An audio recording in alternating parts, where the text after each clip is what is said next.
مالك بن نبي يعالج قضية إضاعة الوقت، القضية المعروفة المشكلة دائما، ولكن حقيقة عالجها بطريقة رائعة جدا.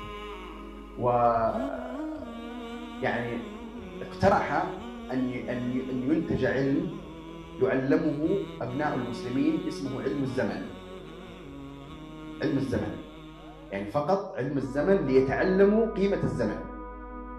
تمام؟ يعني شوف التفكير الخارج عن النسق في قضية أنه كيف يمكن أن ينتبه لقيمة الوقت. وقال عبارة جميلة في مقدمة هذه الفكرة، قال: إن من الصعب أن يسمع شعب ثرثار الصوت الصامت لخطى الوقت الهاربة. إن من الصعب أن يسمع شعب ثرثار الصوت الصامت لخطى الوقت الهاربة. عبارة جميلة جدا.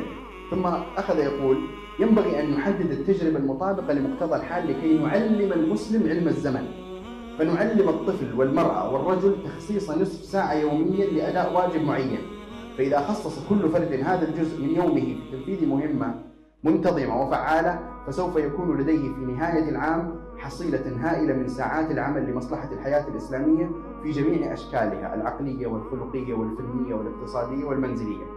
وستثبت هذه النصف ساعة عمليا فكرة الزمن في العقل الإسلامي، أي في أسلوب الحياة في المجتمع وفي سلوك أفراده.